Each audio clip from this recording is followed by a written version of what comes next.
All right, everyone, welcome back to Schmattz Outdoors. Today we're going to do the part 2 of my mink handling series here. It's going to be fleshing and boarding a mink and taking him off the board and kind of getting him prepared to sell. So we're going to go over a little bit of the tricks or the tools I'm going to be using now, and then a little bit difference in the actual stretching board. So you want to make sure you're using the right size board depending on the mink you have. So if you missed it, I did a part 1 on this of doing the actual skinning of a whole mink. Go back and watch that if you haven't already. Otherwise, like I said, we'll get right into doing the fleshing and boarding of this mink. Kind of the tricks or tools of the trade. I use a Weeby pellet scraper. It's got kind of a sharp side on the top there. It's a dull side on the bottom. I use the sharp side. You don't have to get too carried away, but like I said, we're going to go over, show how I'm actually using this. So what I have, you can kind of see, I got 3 different mink boards here. Basically what I use is I use this large one. I bought it. It's a homemade board. I use that one to do all my fleshing on because I don't want the fat on my actual drying boards. So these 2 boards are a little bit different in width. You can see that this one's quite a bit narrower than this. The female and male mink are actually sold 2 different sizes. I have 2 different size boards. And then what I have is I have marked the length sizes on there. So a female basically only has 3 sizes. It's under 17, 17 to 19, and then 19 and bigger. The male mink actually has 4 sizes. It's a little tougher to see because the board is darker, but it's under 17, 17 to 19, 19 to 21, 21 to 23, and then anything above that, is going to be the next size. So you got 1, 2, 3, 4, 5 sizes in the male mink. And what I did is I just wrote a big F on the bottom and an M on the bottom. So I have a few of each kind, so if I happen to catch a couple male mink, I have a couple stretchers for each size. Again, they kind of go up. These must be made somewhere because the boards are actually cupped a little bit like that. So they're quite a bit thicker in the middle, and then they're quite a bit, thinner on the edges. And then the last thing I need is a belly board. I have some real small belly boards made for just for really doing mink. Once in a while I'll use these on a skunk if it is a small skunk. But again, I have a male mink here. He's already skinned, ready to go here. So we're going to do some fleshing on him. So down here on the bottom, you can see there's quite a bit of fat around his rump. There's a little bit around like his shoulders. So I'm going to get you guys set up on my head cam here. And then like I said, we're going to slip him onto what I call my fleshing beam for mink. And then we'll get him fleshed. And then I'm going to go through the same video. I'm going to show how you pin a mink onto the stretcher, because they're pinned onto a stretcher a little bit different than most species are. So we're going to do that. So again, I have a male mink, so I'm going to put my female board to the side, and we'll get ready to go, and I'll show you how to do the fleshing on him. All right, guys, so like I said, we're ready to go here. We'll get going. I do have a second angle here. I have my phone running, so hopefully we can, between the 2 angles, I can get you a pretty good view of what's going on here. So again, I have a male mink. A female mink is a little bit smaller. You might have a hard time, or I might have a hard time getting them on my little fleshing beam. Then I would actually maybe use a male mink board to do the fleshing on. I typically want to flesh them on a little bit bigger board to try and make sure that the pelt is tight on your board, because you get one little ripple in there and you'll cut a hole in there. So what we're going to do is we're just going to slide my mink onto this board, but I'm going to slide him on sideways. So basically, he's going to be half each way, and pull him down until I get his nose. Oh, I pulled him a little too far. All right, so you can see I kind of have him on sideways. So, this is the middle of his belly. His tail's on that side. I only have one leg on this side. So what we're going to do is we're going to do a little bit of fleshing on one side, and then we'll just flip my board over, and we'll do a little bit of fleshing on the other side. And then we'll I can always spin him just a little bit and do a little right in the middle of the back if it needs it. This guy doesn't look like he's really got any fat really on the middle of his back, so I don't have to really worry about that. It'd be just maybe a little right in the middle of his belly if he has any fat there. So what we're going to do, we're going to take, I'm just holding my board against my belly down here, kind of against my belt, to kind of hold it, and I'm going to basically flesh towards me. Well, all I use is I just have a grocery bag and a little pail to throw the fat in on over here.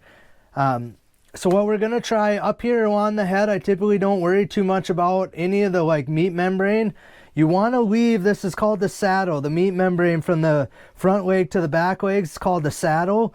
I want to leave most of that on there. So I'm only going to flesh a little right around his leg here, just a little in front of the front leg and around the back of the back leg, but I want to leave most of this membrane on there until I get right here towards the back where there's like a good 1/4 inch of fat right by the tail here, or right, you know, just in front of like the back hips.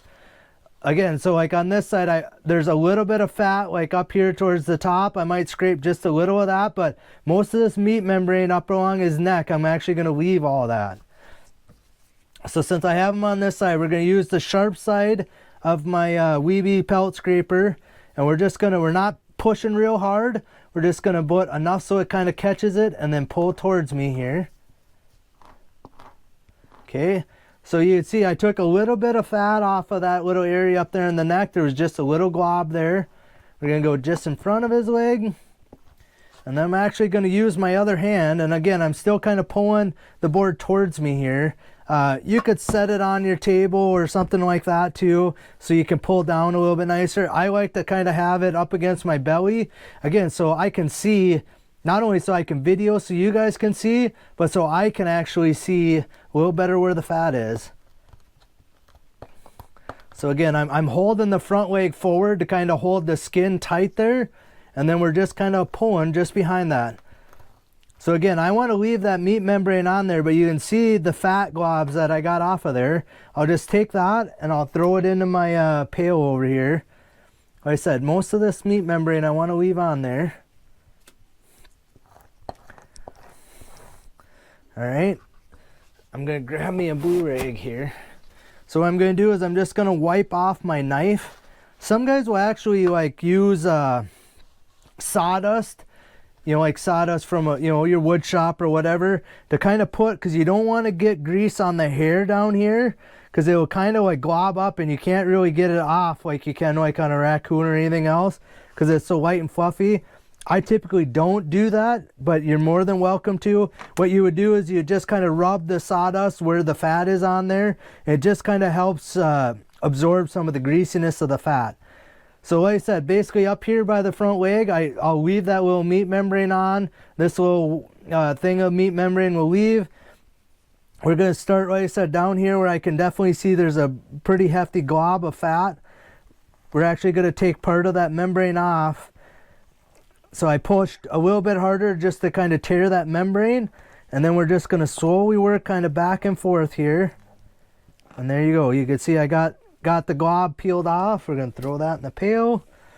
We're just going to kind of do just the last little bit of cleanup here.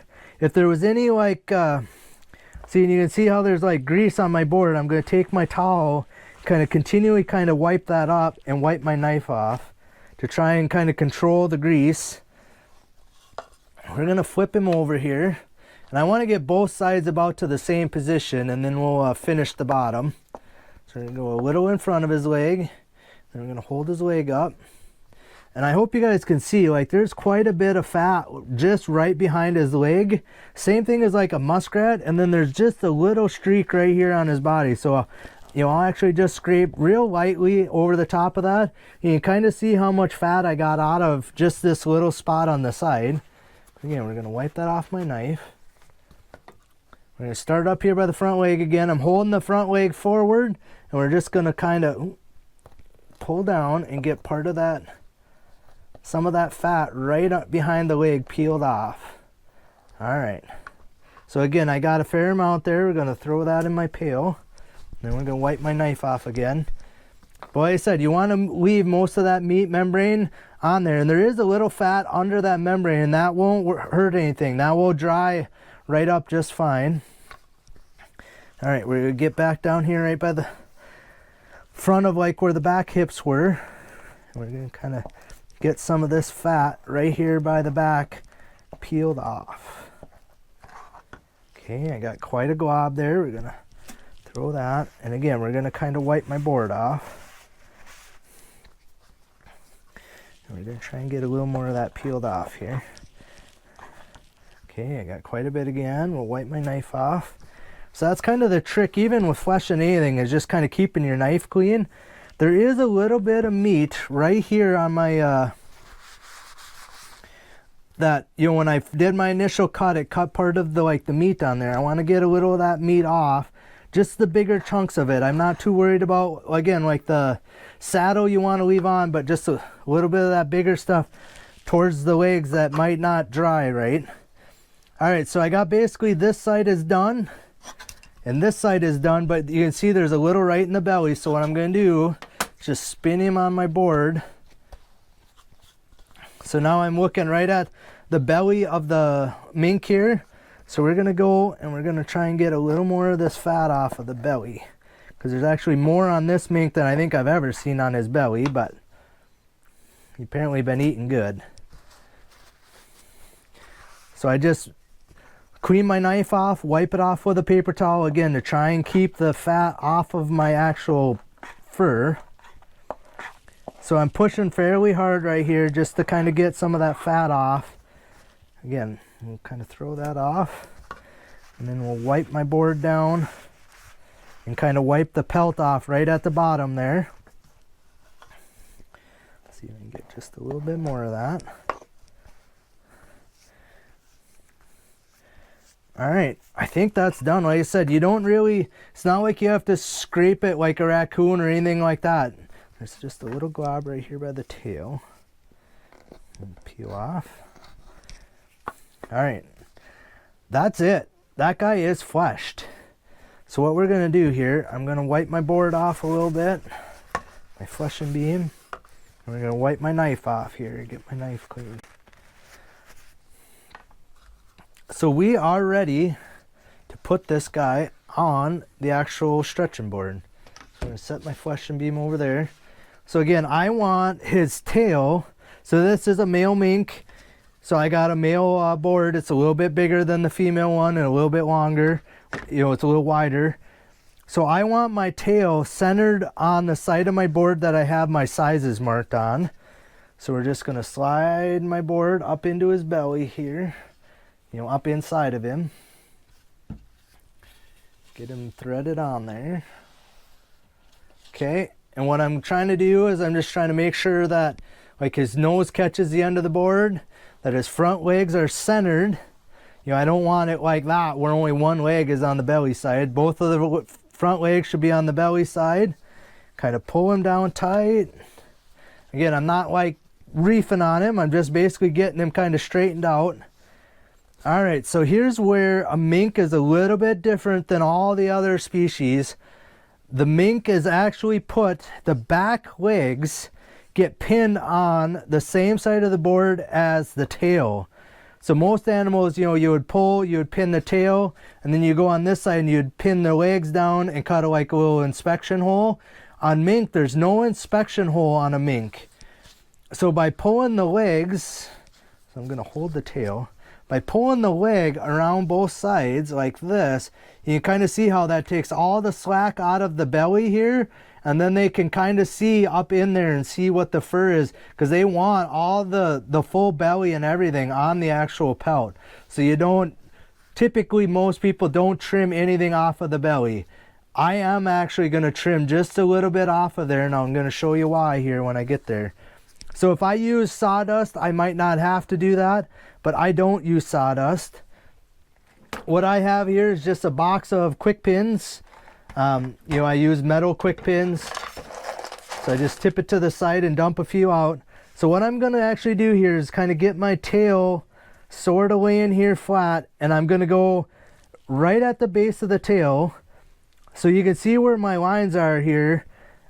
I'm not real concerned because I'm not going to reef him down, but he's, you know, he's this long, which is going to put me like a good 1/2 inch past that size. So I'm not going to really worry about stretching him necessarily. I'm just going to pin him where he sits natural on there. And I'm going to go right where the tail meets or like the base of the tail here. And I'm going to put a pin on each side here. Okay, and what that does, that kind of holds him straight, centered on my board. Because if I start pulling one leg, if I don't have these in there, when I start pulling one leg, it kind of tries to twist the whole pelt on your stretcher, and it kind of makes it tough to get it so it looks even. So by pinning each side of the tail, it kind of keeps my pelt from sliding. Now I'm going to go around and I'm going to grab the leg and I'm going to pull that around. Okay, so right here's the leg. And you see how it leaves kind of a bunch on there right by my pin. That's typical. And then what I'm going to do is go right down on the corner of his leg and kind of pull. What I did is I poked it with my pin. Hope you guys can see that. I kind of poked it with my pin so I'm through the pelt. Now I could kind of pull on that a little bit. And I just kind of pulled it snug and then pushed my pin in. So there's one leg done. We're going to get my tail kind of the other side. We're going to reach over, grab the leg, and we're going to kind of pull it around to this side. And then we're going to take a quick pin, and we're going to kind of grab the corner of the leg and kind of pull down and pin it. And again, I'm not trying to pull him super tight by any means. I'm just kind of getting the slack pulled out of him. So the other part of the leg is right here. I'm going to get my pin in there, kind of pull it tight and pin it. Okay, so now I got both back legs pinned on the same side as the back of the mink, and then I got basically the top of my tail pinned. So now if I go to this side, you guys can kind of see it kind of took all the slack out of the belly side of that mink. By pulling the back legs around the side of the board, it took all that slack out of there. There is still, you know, it's not super tight there, but again, I didn't like pull him super tight on the board. Before I get too many more in there, what I typically do is I'll just stick my fleshing knife. It is the same height roughly as all my pins. So I'm going to put that just below all my pins so my pins aren't sitting on the board. Because if you have it so your pins are sitting like on your table, it's going to probably knock some of your pins actually off. And I'm trying to avoid that. So what I'm going to do is I'm going to take my knife. And again, I know you're not supposed to really do this. So you don't want to trim anything off. You don't cut an inspection hole. You know, like here's where the penis hole is. You don't cut like way up around that like you would like on a mink or a coon or anything like that.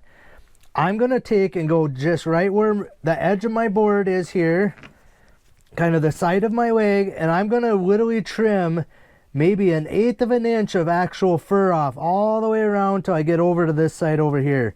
And what that does, you can see like right here, I hope you guys can see. I'll pick it up so you guys can see. See how there's a little bit of grease in my fur there and here and a little bit right here? By trimming that off, I get rid of that kind of greasy spot. And then again, I don't need the sawdust on there. So again, I'm going to just lightly cut in.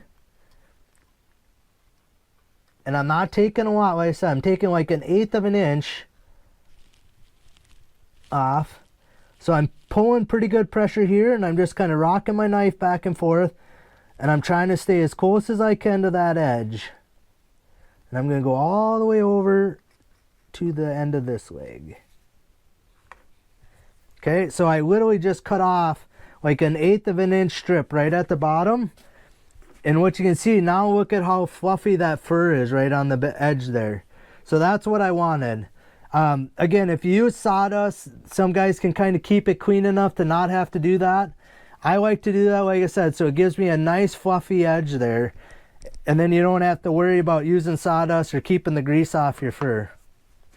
All right, so now basically all I have left is to pin my tail. So the way a mink tail is pinned, typically, you start at the top, and then it's called pleating. So maybe I can get down here, and I'll show you what the pleating part is, and then I'll pull the pins back out. So what pleating would be is, so I'm just pinning each side, so I'm going to show you what the pleating is. Alright, so the pleating of a mink's tail, what it is, so I just put these 2 pins in there just to hold the tail in place so I can show you what the pleating is, and then I'll start back up here and I'll pull these out and I'll actually do it up there. But so basically you're just pulling the tails, not stretching it, but just opening it up so it will dry.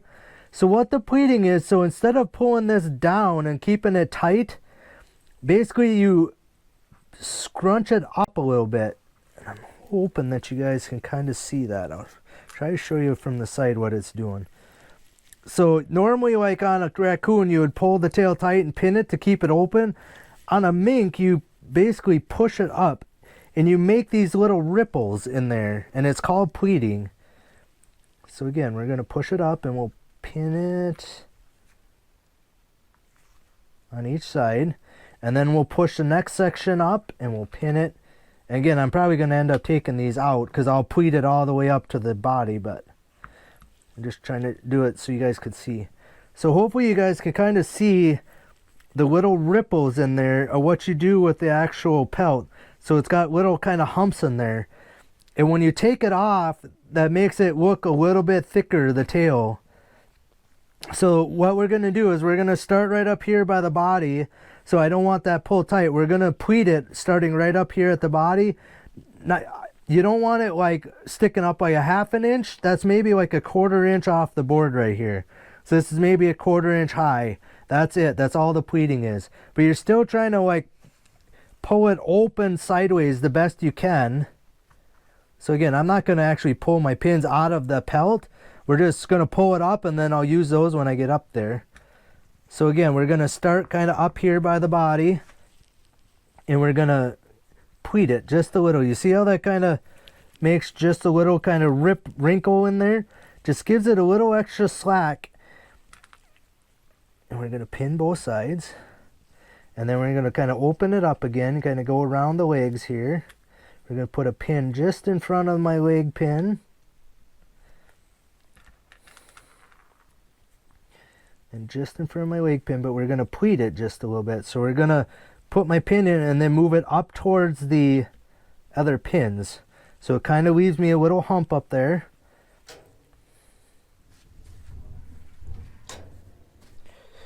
Okay, so we're going to go just behind my leg pins here. And we're going to put my pin in, and then we're going to push it up towards the leg pin. You can see that give me just a little bit of hump right there. We'll do it on this side. And pin it. Okay, and now I can use these ones that are already stuck in there. We're just going to, I'm holding them, kind of pulling them wide, but we're just going to push it up towards the body here. And then push the pin in. We're going to get it so it's laying flat on my table. Pleat this one just a little. And I don't know, I typically end up kind of leaning my pins out towards the side, but you wouldn't have to. You can have them push straight in if you want. Okay.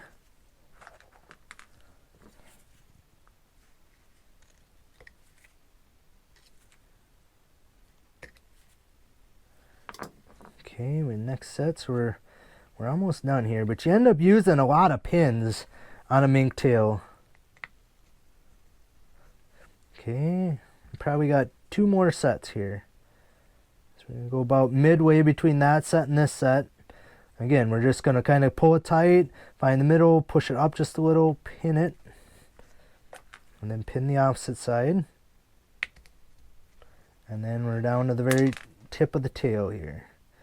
And kind of put a pin on each side of the tail, push up just a little. So I probably shortened my tail by 1 inch maybe a little more than that from from actually doing the pleating on there. All right, I hope you guys can kind of see how all the little waves in there, that's called the pleating of it. And again, I got plenty of slack like right here in the middle of the back, which is excellent because you want that to be as loose as you can to try and keep that fur as dense as I can keep it. Because again, they only can see in when they're grading your fur a little bit right at the base of the tail and a little bit of the back, the way the belly is on there. All right, basically done with this guy. We're going to do two things here. We got to put my belly board in. So we're just going to slide that right up in the belly here.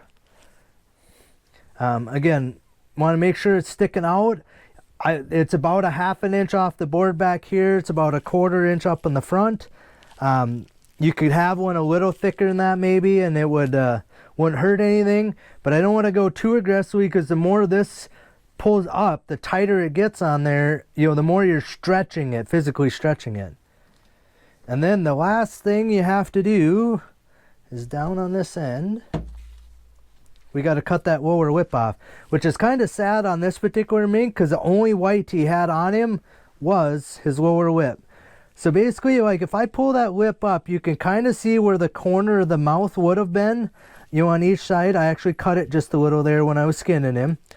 So I'm going to go basically right in the corner of that mouth. I'm going to pull tight with my finger here. I'm going to cut kind of right into the corner of that mouth and get it started. Basically going to try and cut like straight across.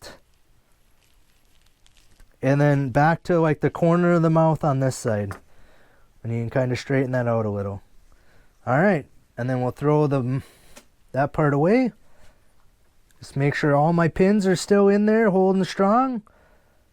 That mink is now finished. He is boarded and ready to go. Again, my legs are not terribly long, but I don't know that I'd want them any shorter than that. So I try to, when I'm skinning, I try to leave as much as I can, but I'm actually not even going to trim those off because they're only, you know, it's only sticking out a 1/2 inch from the body, and I don't want like a great big huge hole for that front leg. So try to leave as much as you can for the leg. I can always cut that off a little, you know, like right now if I wanted to, I could trim that off a little.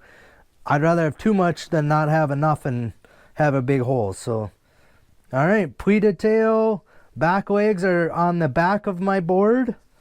No, I don't need any pins on the whole belly side of the board.